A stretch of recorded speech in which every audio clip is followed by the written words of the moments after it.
संक्षिप्त महाभारत के आश्रमेधिक पर्व में उतंक गुरु भक्ति का वर्णन। गुरु पत्नी की आज्ञा से उतंक का सुदास के पास जाकर उनकी रानी के कुंडल मांगना, कुंडल लेकर उतंक का लौटना, मार्ग में उन कुंडलों का अपहरण होना और अग्निदेव की कृपा से फिर उन्हें पाकर गुरु पत्नी को देना।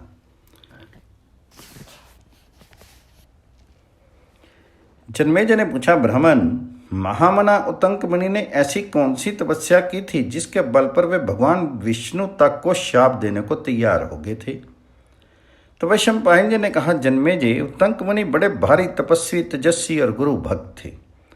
वे जब गुरु के यहाँ रहते थे उस समय उन्हें देखकर समस्त ऋषि कुमारों के मन में ये अभिलाषा होती थी कि हमें भी उतंक के समान गुरु भक्ति प्राप्त हो। महर्षि गौतम के बहुत से शिष्य थे, किंतु उनका सबसे अधिक स्नेह उतंक पर ही था। उनका इंद्रिय संयम, शौच, पुरुषार्थ का कार्य तथा उत्तम सेवा परायणता देखकर गौतम उनके ऊपर बड़े प्रसन्न रहते थे। गौतम के पास हजारों शिष्य आए और गुरुकुलवास की अवधि पूरी करके उनकी आज्ञा लेकर अपने अपने घर चले गए, किंतु उतंक पर अधिक प्रेम होने के कारण महर्षि गौतम ने उन्हें अपने घर लौटने की आज्ञा नहीं दी। धीरे धीरे उन महामुनि उतंक को बुढ़ापे ने आ घेरा, किंतु गुरु भक्ति में मग्न रहने के कारण उन्हें इसका पता ही नहीं लगा। एक दिन की बात है, वे जंगल की लकड़ी लाने के लिए गए और वहां से लकड़ियों का बहुत बड़ा बोझ सिर पर लाद कर ले आए। बोझ भारी होने के कारण वे बहुत थक गए। जब आश्रम पर आकर वे उस बोझ को जमीन पर गिराने लगे, उस समय चांदी की तार की भांति सफेद रंग की उनकी जटा लकड़ी में चिपक गई थी। अतः उन लकड़ियों के साथ वह भी जमीन पर गिरी। उतंक मुनि एक तो उस भारी बोझ से पिस गए थे, दूसरे उन्हें भूख सता रही थी। उसी अवस्था में उस सफेद जटा को देखकर अपने बुढ़ापे का निश्चय करके वह फूट फूट कर रोने लगे। तब महर्षि गौतम ने वहां आकर पूछा, बेटा, आज तुम्हारा मन शोक से व्याकुल क्यों हो रहा है? मैं इसका यथार्थ कारण सुनना चाहता हूं। तुम निसंकोच होकर सब बातें बताओ। उतंक ने कहा, गुरुदेव, मेरा मन आप ही में लगा रहता था। आप ही का प्रिय करने की इच्छा से मैं सदा आपकी सेवा में संलग्न रहता था। आप ही में श्रद्धा रखता और आप ही की भक्ति किया करता था। इसलिए अब तक मुझे पता ही नहीं चला कि कब मैं बूढ़ा हो गया।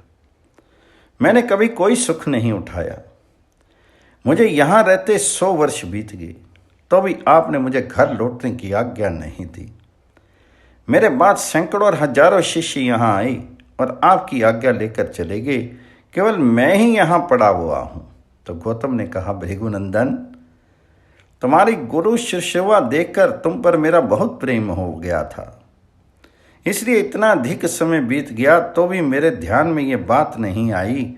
अच्छा, आपसे यदि तुम जाना चाहो तो मैं तुम्हें सहर्ष आज्ञा देता हूं। शीघ्र अपने घर को जाओ, विलंब मत करो। उतंक ने कहा, भगवान, मैं आपको गुरु दक्षिणा में क्या दूं, यह बताने की कृपा कीजिए। उसे आपकी सेवा से अर्पण करने के बाद आज्ञा लेकर घर को जाऊंगा। तो गौतम ने कहा, बेटा, सत्पुरुषों के मत में गुरुजनों को संतुष्ट करना ही उनके लिए सबसे बड़ी दक्षिणा है। तुमने जो सेवा की उससे मैं बहुत संतुष्ट हूँ, इसमें तनिक भी संदेह नहीं मानो। तदंतर उतंक ने युवावस्था को प्राप्त होकर गुरु की आज्ञा से गुरु पत्नी के पास जाकर पूछा, माता जी, मुझे आज्ञा दीजिए, गुरु दक्षिणा में आपको क्या दूं? मैं धन और प्राण देकर भी आपका प्रिय और हित करना चाहता हूं।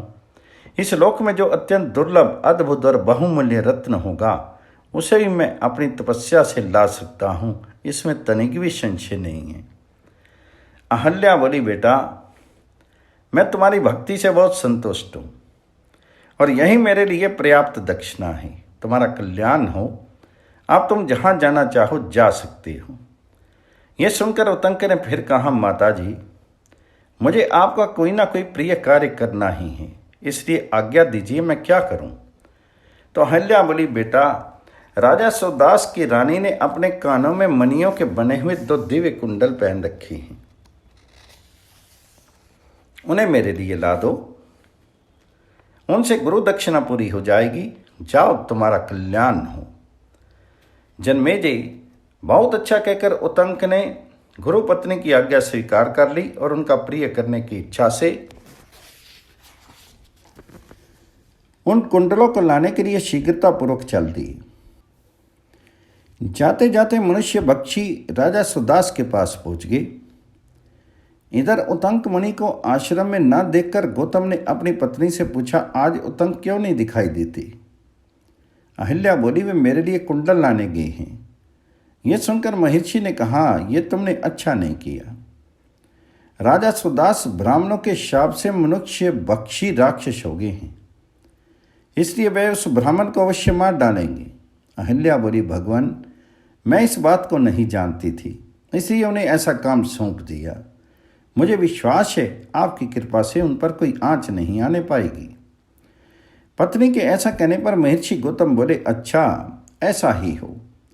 उधर उतंक ने निर्जन वन में जाकर राजा सुदास को देखा। बड़ी भयानक आकृति थी, लंबी लंबी दाढ़ी और मूछ, सारा शरीर मनुष्य के रक्त से रंगा हुआ। उन्हें देखकर उतंक को तनिक भी घबराहट नहीं हुई। उन्हें देखते ही यमराज के समान भयंकर राजा सुदास उठकर खड़े हो गए और पास आकर बोले, विप्रवार, अहोभाग्य, जो दिन के 6ठे भाग में आप स्वयं मेरे पास चले आए। मैं इस समय आहार का ही खोज कर रहा था। उतंक ने कहा, राजन, मैं गुरु दक्षिणा के लिए घूमता फिरता आपके पास आया हूं। जो गुरु दक्षिणा देने के लिए उद्योग कर रहा हो उसकी हिंसा नहीं करनी चाहिए, ऐसा मनीषी पुरुषों का कथन है। तो राजा ने कहा, विप्रवार, मैंने दिन के 6ठे भाग में आहार करने का नियम ले रखा है और ये वही समय है। अब मैं भूख से पीड़ित हो रहा हूं, इसलिए आपको छोड़ नहीं सकता। उतंक ने कहा, महाराज, यही सही, किंतु मेरी एक शर्त मान लीजिए। मैं गुरु दक्षिणा देकर फिर आपके अधीन हो जाऊंगा। मैंने अपने गुरु को जो वस्तु देने की प्रतिज्ञा की है वे आपके ही अधीन है, अतः आपसे उसकी भिक्षा मांगता हूं। आप प्रतिदिन श्रेष्ठ ब्राह्मणों को बहुत से रत्न दान करते हैं। इस पृथ्वी पर आप एक श्रेष्ठ दानी के रूप में प्रसिद्ध हैं और मुझे भी दान लेने का उत्तम पात्र समझिए। मैं गुरु को जो वस्तु देना चाहता हूँ उसका मिलना आपके ही हाथ में है, अतः मेरी अभीष्ट वस्तु मुझे दे दीजिए। महाराज, मैं आपसे सच्ची प्रतिज्ञा करता हूँ कि वह वस्तु गुरु को देकर फिर आप अपनी की हुई शर्त के अनुसार आपके पास आ जाऊंगा। मेरी ये बात मिथ्या नहीं हो सकती। मैं कभी हंसी खेल में भी झूठ नहीं बोला हूँ, फिर ऐसे अवसर पर तो बोल ही कैसे सकता हूँ। तो सुदास ने कहा, ब्राह्मण, यदि आपकी गुरु दक्षिणा मेरे अधीन है तो उसे मिली हुई ही समझिए। अगर आप मेरी कोई वस्तु लेने के योग्य समझते हैं तो मांगिए, इससे मैं आपको क्या दूं। तो उतंक ने कहा, पुरुष श्रेष्ठ, आपका दिया हुआ दान मैं सदा ही ग्रहण करने के योग्य मानता हूं। इस समय आपकी रानी के दोनों मणि में कुंडल मांगने के लिए यहां आया हूं। तो सुदास ने कहा, ब्रह्मणे, वे मणि में कुंडल तो मेरी रानी के ही योग्य हैं। आप और कोई वस्तु मांगिए, उसे मैं अवश्य दूंगा। उतंक ने कहा, राजन, यदि आपका मुझ पर विश्वास हो और आप मुझे उत्तम पात्र समझते हों तो बहाना मत कीजिए। वे दोनों कुंडल मुझे देकर सत्य का पालन कीजिए।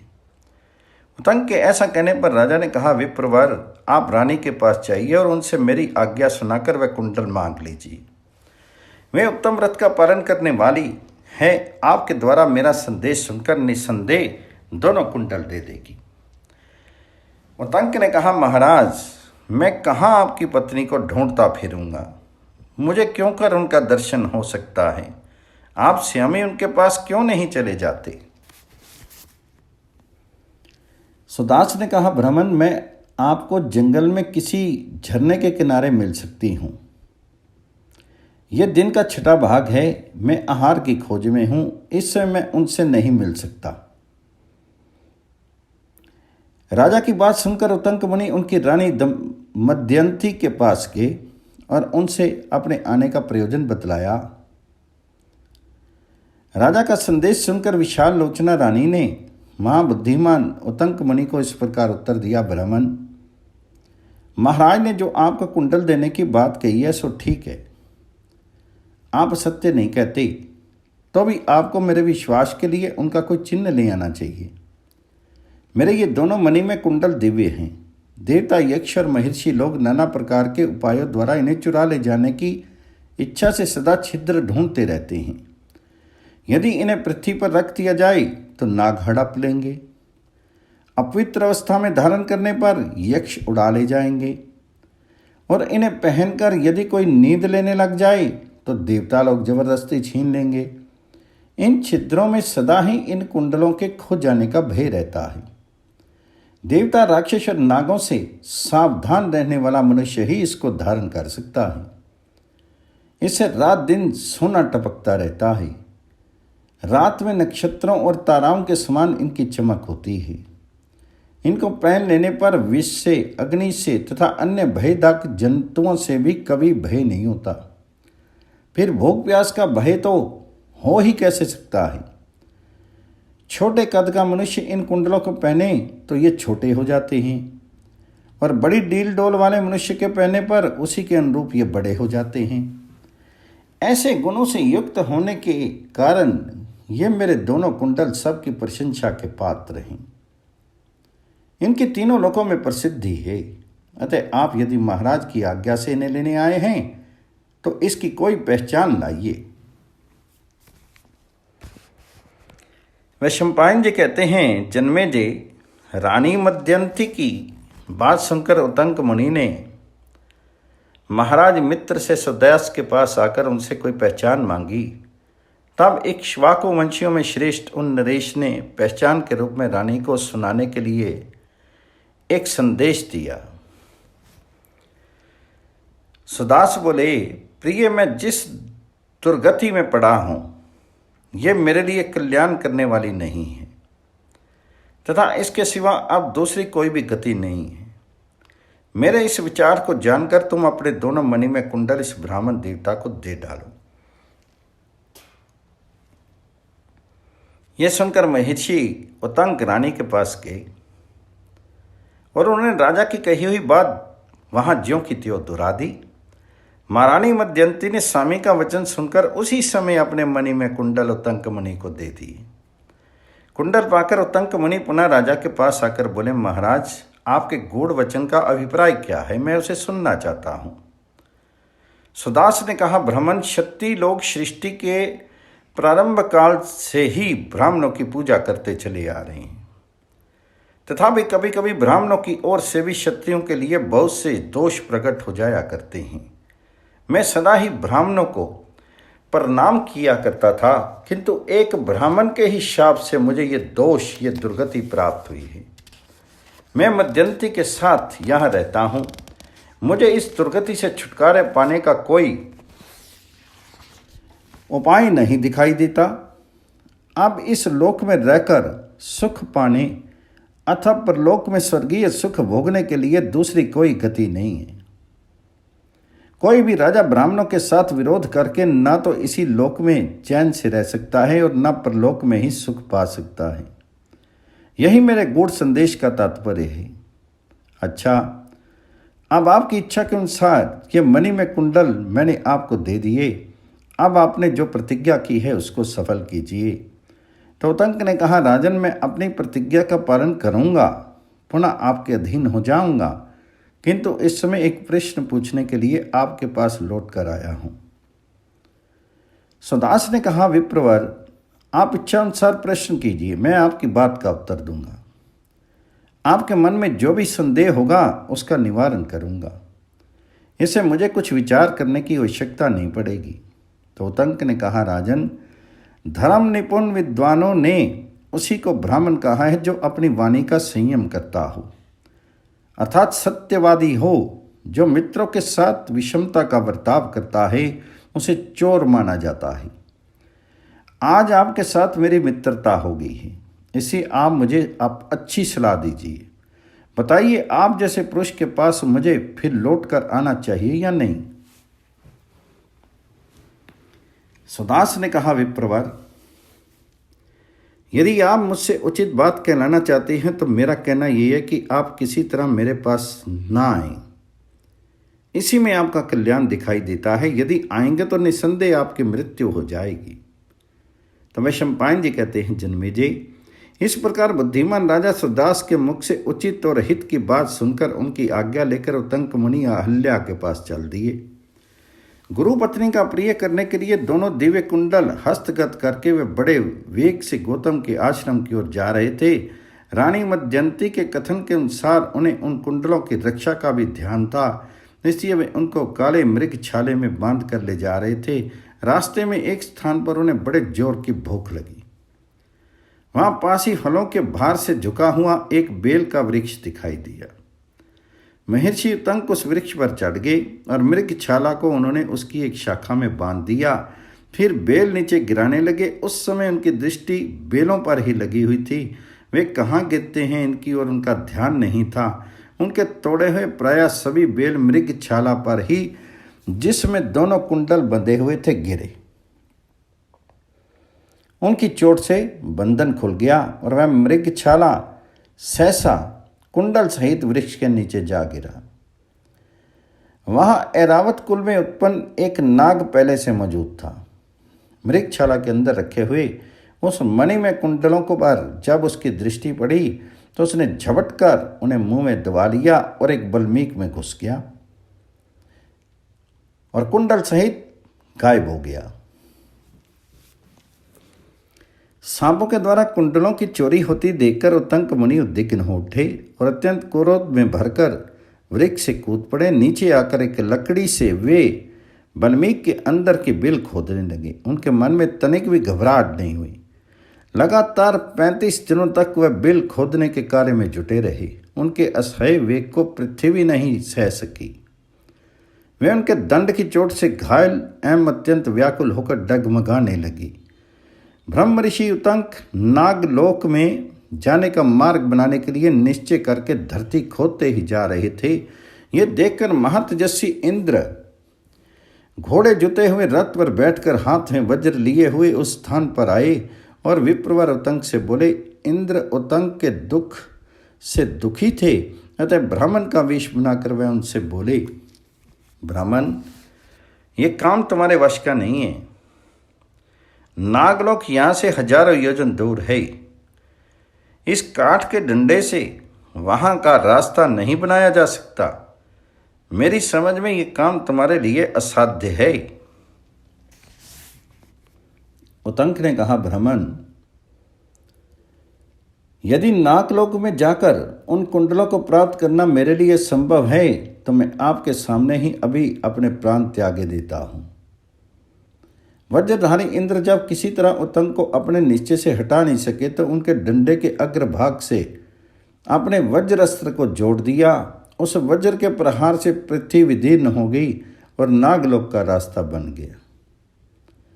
उसके द्वारा नागलोक में प्रवेश करके उन्होंने देखा कि वह लोक हजारों योजन विस्तृत है। उसके चारों ओर दिव्य मणि मुक्ताओं से अलंकृत अनेकों प्रकार हैं। वहाँ स्फटिक मणि की बनी हुई सीढ़ियों से शोभित बावड़ियाँ, निर्मल जल वाली अनेकों नदियाँ और विहंग वृंद से शोभायमान बहुत तेरे सुंदर सुंदर वृक्ष हैं।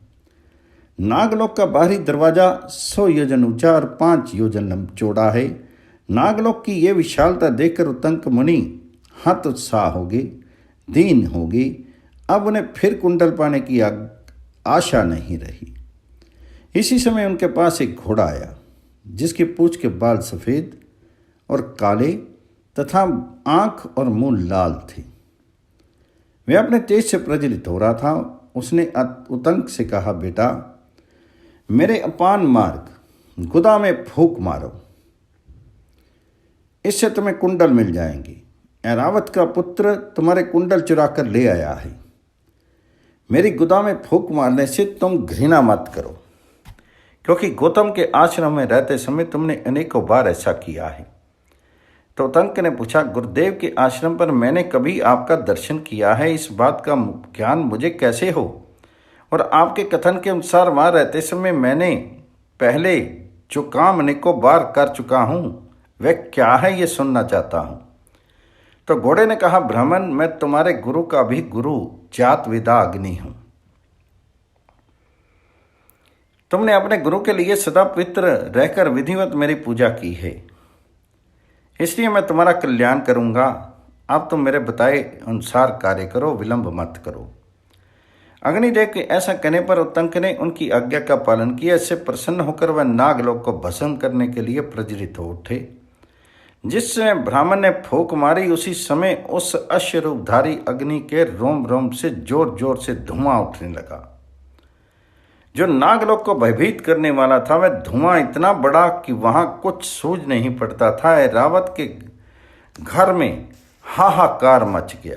वासुकी आदि मुख्य मुख्य नागों के घर धूम से आच्छादित हो गए। उनमें अंधेरा छा गया। वे ऐसे जान पड़ते थे मानो कुहासा से ढके हुए पर्वत और वन हो। धुआं लगने से नागों की आंखें लाल हो गई और वे अग्नि के तेज से संतप्त होने लगे। तब महामुनि उतंक का विचार जानने के लिए सभी एकत्रित होकर उनके पास आए। उस समय उन अत्यंत तेजस्वी महर्षि का दृढ़ निश्चय सुनकर उनकी आंखें भय से कातर हो गई और सब ने उनका विधिवत पूजन किया। अंत में सभी नाग बूढ़े और बालकों को आगे करके हाथ जोड़ के मस्तक झुकाकर प्रणाम करते हुए बोले, भगवान, हम पर प्रसन्न हो जाइए, हम आपके कुंडल लौटाए देते हैं। इस प्रकार ब्राह्मण देवता को प्रसन्न करके नागों ने उन्हें पाद्य और अर्घ्य निवेदन किया और वह दिव्य कुंडल भी वापस कर दिए। तदंतर नागों से सम्मानित होकर उतंक मुनि अग्निदेव की प्रदक्षिणा करके गुरु के आश्रम की ओर चल दिए। वहां पहुंचकर उन्होंने गुरु पत्नी को वह दिव्य कुंडल दे दी और वासुकी आदि नागों के यहाँ जो घटना घटी थी वह सारा समाचार अपने गुरु महर्षि गौतम से कह सुनाया। जन्मेजय, इस प्रकार तीनों लोकों में घूमकर महात्मा उतंक ने वे मणि में दिव्य कुंडल प्राप्त किए थे। वे ऐसे ही प्रभावशाली और महान तपस्वी थे।